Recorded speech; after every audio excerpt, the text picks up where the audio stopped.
Oh, we're live. And we are live. And we are live.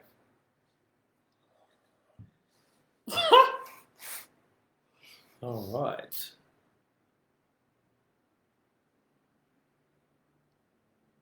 Okay.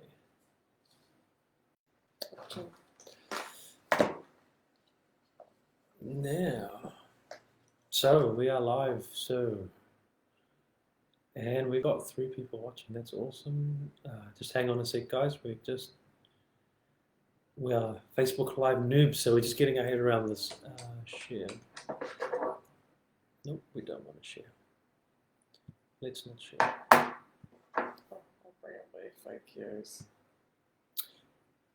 All right. So, thanks for jumping on board with us, guys. Maybe what we'll do is we'll introduce ourselves, tell you who we are, and then get cracking with it. So my name is Dr. Waseem, and I work at the Cannabis Clinic here. So we're a medicinal cannabis clinic based in Takapuna in Auckland. And we started this clinic back in 2018 to basically help people throughout New Zealand use medicinal cannabis and improve their life. So we're a group of doctors, and I work with the doctors here, sort of seeing people all throughout the country, and do what we can to help people and give them the best advice possible. So that's me. Hand it over to Claris. Hey guys, my name's Claris, and I work with the Cannabis Clinic, and I sort of myself personally handle possibly hundreds of patients a day, so I have a really good insight of sort of what's going on in New Zealand, the health space and what people need, and the concerns and questions and things that are currently sort of getting asked on a daily basis. So we just thought we'd jump on here and see if anyone had any questions or queries on a Friday lunchtime.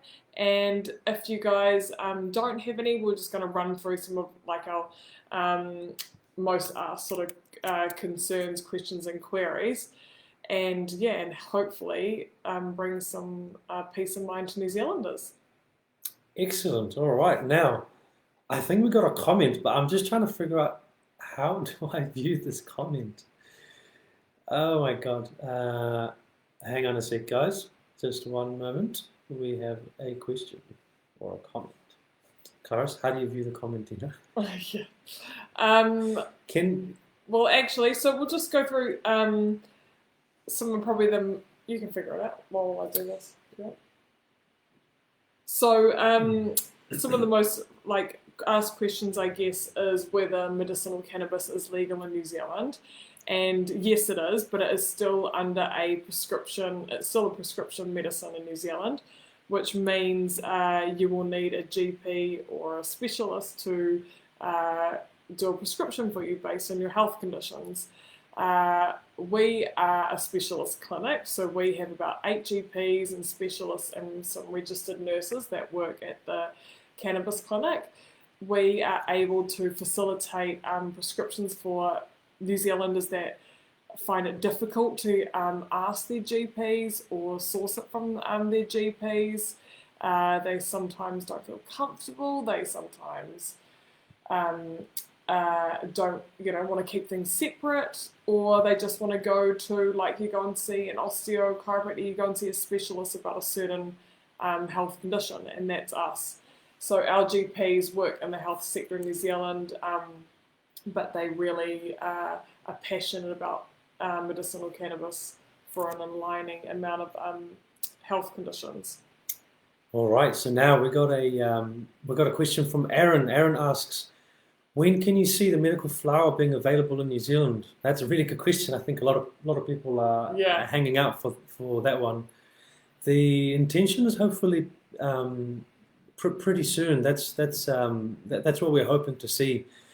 We don't know any exact timeframes because it's not something that we are actively doing. It's people like MedLeaf and other companies that are working through this and working through with the Ministry of Health to get their products approved. So as much as we'd like to offer it today, we can't. But we are hopeful that hopefully this year. That's kind of our hope and our ambition. I'm hoping for the end of 2021. But it also comes down to devices as well being aligned with the flower that will be hopefully, dosed at a specific in a specific way to make ease of use for New Zealanders, and I guess put it into a prescription medicine realm. It is one of the largest, obviously, growing areas in Australia as a medicinal cannabis product. So, to be honest, it's a daily question: is when flower will be legal. Yeah. So fingers crossed. Fingers crossed. But as soon as we hear something, so we'll obviously notify our patients. So fingers crossed. Now, Pearl. Hello, Pearl. Hi. So you're asking if, as medical professionals, are you engaging with the government to improve access and range of products for patients? I think that as doctors, we've got an important position to be advocates, so to advocate on behalf of people, because right now it's not working, and you probably would have seen the recent stuff coming in the media. We're not actively doing anything at the moment or have any active engagement with anyone from the government. But if there is someone that we need to be speaking to make this, to make this happen, that could possibly help influence things, then please let us know. Because at the moment, it's not perfect. And the concerning part is we think that the way things are progressing now, that over time, what's going to happen in 6 months? What's going to happen in 12 months? Are the prices actually going to go up? Or what's going to happen between now and then? So that's a really important question, and I feel like we're in this hole, and then the deeper we get into it and the more we pump money and time, the harder it is to be able to do anything to change it, because it would have been created, And also how we're trying to figure out how to not help the situation, but I guess bring to the table as much,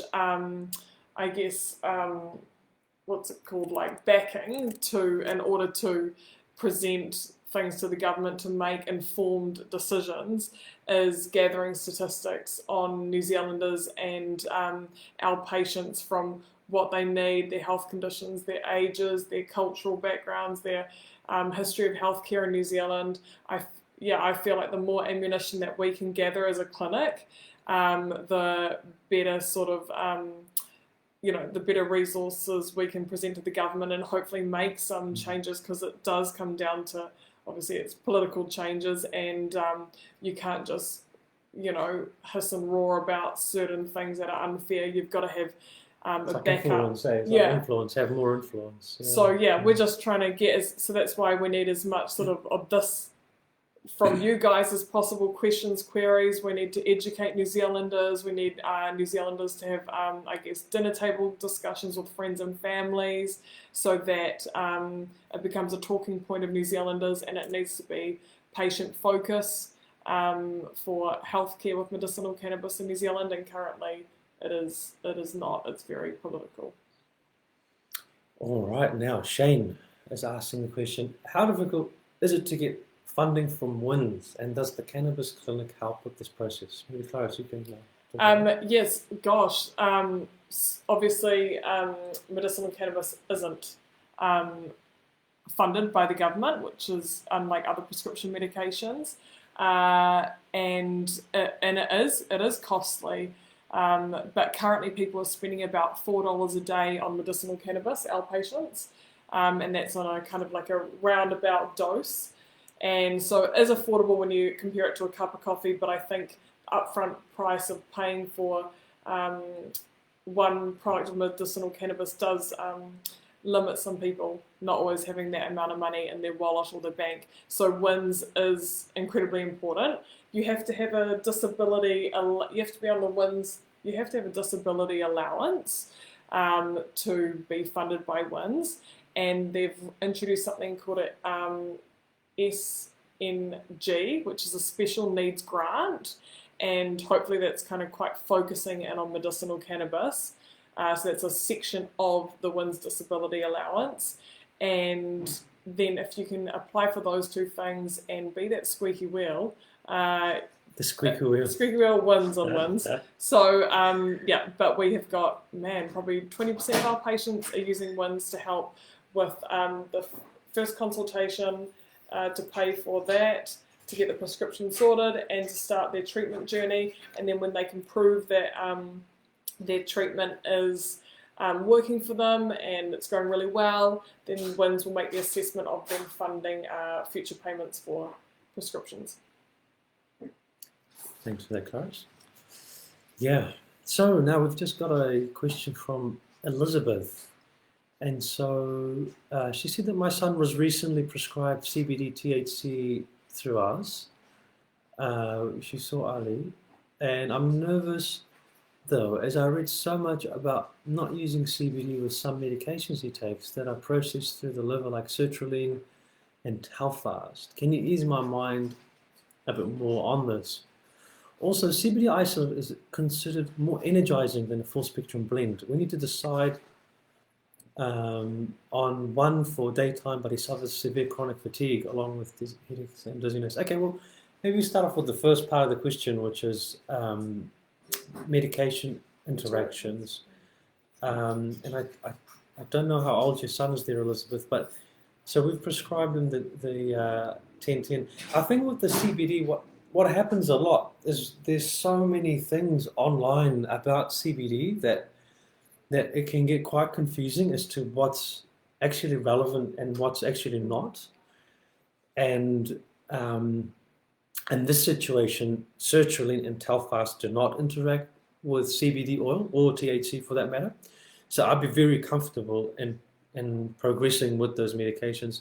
We've got a lot of people through our clinic who are on sertraline for anxiety or depression, and Telfast along with other similar medications. The thing with online is that, like, you read a whole lot of stuff, but really CBD is very, very safe. There's only very, very few medications that would interact significantly with CBD, and those being so specifically like warfarin, which is a blood thinner. So you'd need to, if someone was on that would be a consideration. And the other really important one would be when we're using CBD for seizures or epilepsy, and someone's taking like super, super high doses of CBD, plus they've got other anti-seizure medications, they can kind of put a bit more load on the liver. But even then, it's doable. But it would be something that we do carefully. But we're talking about like a few 100 milligrams of CBD. And now, for most people, that's not practical, just purely because of the cost. But obviously, for some, it's a must for their treatment. So I hope that helps answer your question. Is CBD isolate considered more energizing than a full spectrum blend? Well, I think it depends on how much of a full spectrum the blend is, because if you have a product that has a decent amount of other cannabinoids, especially like THC or CBN, then it can be, the effect of it can be different to using a CBD isolate, which is a pure CBD product. Yeah, I think generally speaking, you're right. Like a more full spectrum blend would, generally speaking, would probably be a little bit more, you're more likely to have a sedating side effect with it. Yeah. But I think even even having said that, it's really dependent, like person by person. Yeah. So I wouldn't. Some people take the full spectrum CBD oil, and they don't feel much out of it. They're pretty happy to continue using it without any side effects. So I say, look, if he's got chronic fatigue and you want to play it safe, sure, you can start with a CBD isolate, or you can try one of like the smaller bottles of that, the more either broad spectrum or full spectrum, and give it a go and just see what response you get. There is a little bit of experimentation.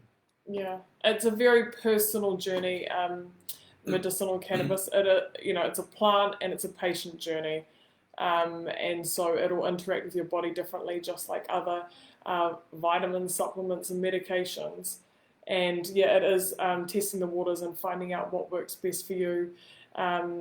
and journaling that. I know what time works best for me, what day, and what type of CBD I need to take, and I've learnt that over the years. Of it's just like people can't drink a cup of coffee at after 12 p.m. and some people can drink it after dinner. All day long. So it is really personal, which I think is beautiful. So journal it, test the waters, and then figure out a little plan of attack. And then once you find your sweet spot, that's where you go.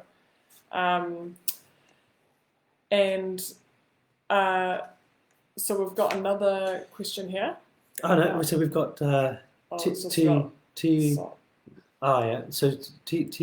Rina Aroha is asking about products in stock. So yeah, I think email us. It will be easiest because it really depends on what it is that you would like us to get for you there, Terina. So just flick us an email and we're more than happy to do our best to, if there's something that you require that we're not able to supply you immediately, we'll do our best to make that available for you. No worries, Elizabeth. You're more than welcome. Anytime. All right, now next question. We've got a question from Annalise Starr. And she says, I've been taking CBD full spectrum in the morning and Tilray 25 at night. And I've got to say, it's fantastic. Awesome. That's great. If I don't, I find the other meds I take make me nauseous. Any ideas why? I take sulfasalazine and naproxen. So does it make you nauseous? So would it have made you nauseous before you started on the medicinal cannabis, or does it only make you nauseous after starting medicinal cannabis? That would be my question to help answer you. But generally speaking, so naproxen, anti-inflammatory, generally doesn't cause nausea as a side effect. It'd be more the sulfasalazine. Now that is because that's a pretty strong medication. It's not a Panadol. It does have side effects, and I believe that nausea is a possible side effect of sulfasalazine. So that could be a reason there, Annalie. But I'm not aware that if you started cannabis and then you if you started cannabis while you're on the medicines, but then the medicines cause new side effects. I'm not aware of that. I haven't heard it. If that's the case, please let me know because I'd love to know what your experience of it has been. Yeah. But yeah, I hope that helps. But maybe also the other things, the THC, the Tilray 25. So THC can help treat nausea as well. So maybe the THC was treating the nausea, and only when you stopped it that you found the nausea coming back on. So it stops the nausea. The THC stops the nausea. Yeah, that's good. That's great. So maybe it's a side effect of the sulfasalazine. We do use THC to help stop nausea. It's great, nausea and appetite. So yeah. All right. So I hope that helps. Please let me know if I haven't answered your question there, Annalie. Pearl again. All right, Pearl. Do you have any idea of percentage of your patients get funding from WINZ or ACC? Good question, Claris. I reckon probably about 20% of our patients, or maybe 10 to 20% of our patients are on WINZ disability allowance. They've usually been with WINZ for quite a while with other health conditions. And they are funded, but they work hard with WINZ. We obviously have to do a lot of work as well with you guys to do that. So it is tricky, but great success with WINZ. We've met with them. Actually, they've come into the clinic to have a chat with us about what we can do and what to provide and things like that. ACC, on the other hand, not so great. We have heard 4 out of 200 applications got approved, and out of those 4, they all had advocates, i.e. usually a lawyer. So not great, unfortunately. That's very sad. Yeah. That's very sad. So that's, that's pretty pretty rough for New Zealand to know that. And but also if you have health insurance and you have either GP coverage or specialist coverage, you can get obviously help with funding for to see one of our doctors. So if it's for a GP, you can choose any of our GPs, and if you've got specialist coverage, then Dr. Anne Craig is one of our GPs, anaesthetist that you can book with to ensure that your insurance will hopefully fund that. Insurances obviously aren't really there for prescription medicines. So WINZ is the best bet for now, currently in New Zealand, and we hopefully ACC will pull up their socks and come to the party. We thought the more applications we put in would change things, and we work tirelessly. We've got some ACC that we're going back and forth with probably over a year now.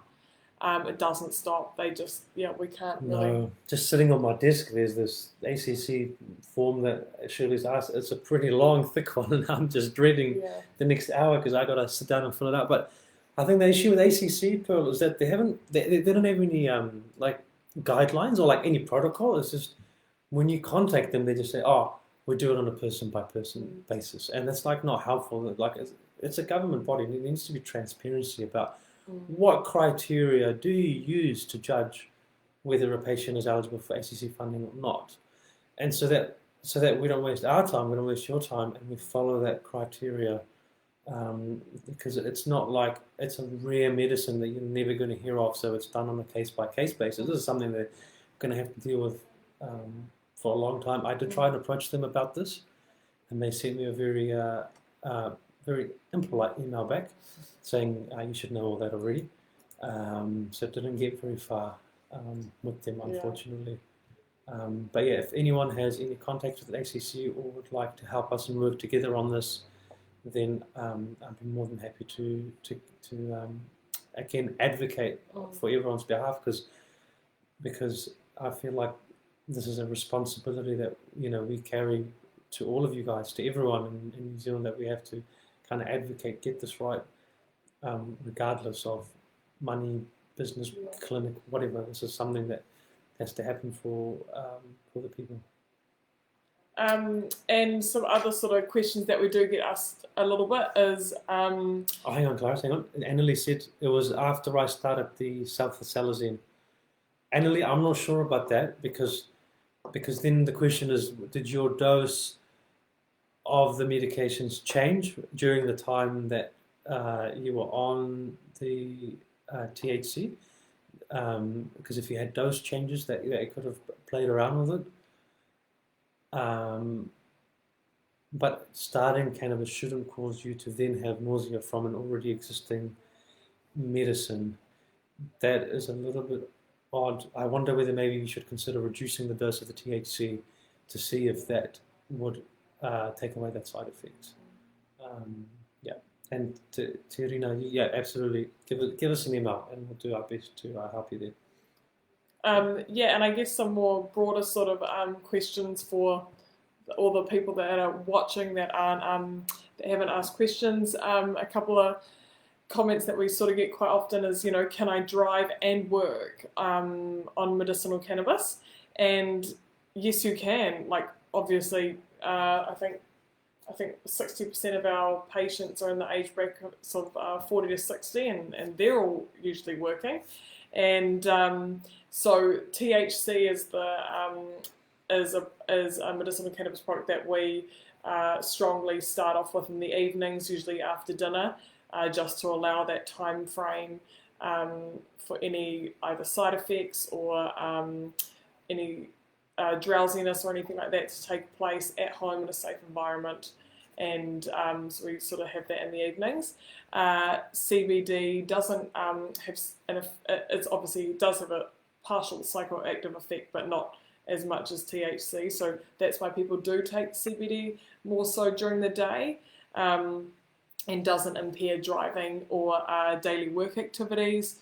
Obviously, we do engage with quite a few employers for our patients that upfront with their employers and say that, I'm prescribed this, and is that okay, and can I carry on, and will I be hindered, or will I be penalised for anything like that? And we do, as it's a prescription medicine, it's just like any other prescription medicines that could affect you.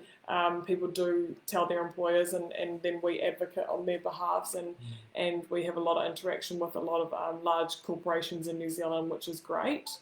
And if anything, CBD is fantastic to improve focus, motivation, clarity during daytime as well for work, and lower any stress levels and anxiety. So people are using CBD actually to help in daily activities such as the workplaces, which can be quite stressful environments. I think it's stressful for people, like when they are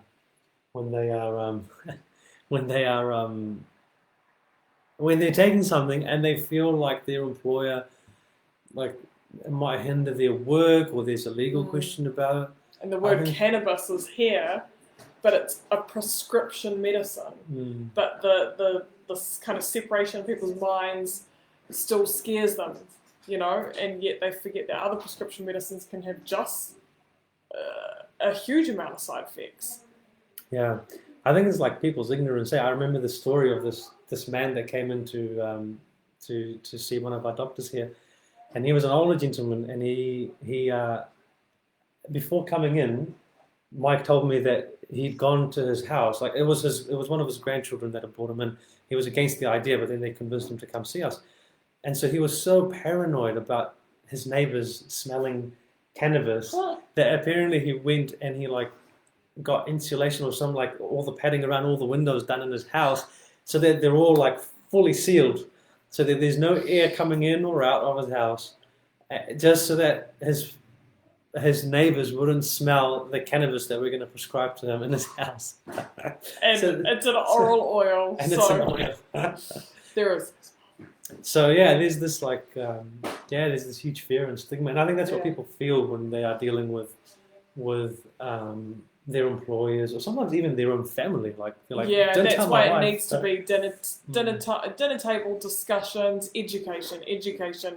You've got to be able to back up what you comment about and what you say, and I think the more platforms of education that are out there in New Zealand, that's only going to help everyone talk about it, and employers, and not just a straight judgment or a straight freak out or anything like that. Yeah. Cool. All right. We might just take this last question here from Aaron and then wrap this up, guys. By the way, if this is helpful, and this is the first time we're doing this, if this is something that everyone's finding helpful, please let us know so we can continue to do this, because we'd be more than happy to keep doing live streams and helping people out. So let us know, and the more we can share. We've got statistics and information, and we can answer questions, and So last question there from Aaron. Can you see the cost of CBD reducing over time? How much of the CBD prescribed is sourced from overseas? So maybe I'll answer the first part. You want to answer the second part? The CBD reducing over time? I'd like to say yes, but with the quality requirements being so strict, it might do the opposite. We think it might actually go up. We've already been told, informed that some of the prices might be going up because what's sold now does not meet their requirements, and so they have to be more strict and pay licensing fees, etc., etc., etc. And then they think that the price is going to go up, unfortunately. But who knows? Hopefully not. Hopefully not. I don't know what the local suppliers here, what their price structuring is going to look like, but fingers crossed. But I'm not. I wouldn't hold my breath on a massive price reduction unless the law changes. That's where the problem is. It's the law that's holding the price up. That's where the major issue is. And then do you want to talk about where the CBD comes from? Yeah, it's 100% from overseas. Sadly, I hate to say the answer to that is 100%. Nothing in New Zealand is currently manufactured or meets the quality, minimum quality sort of standards or GMP certification that's required to create prescription medicinal cannabis in New Zealand.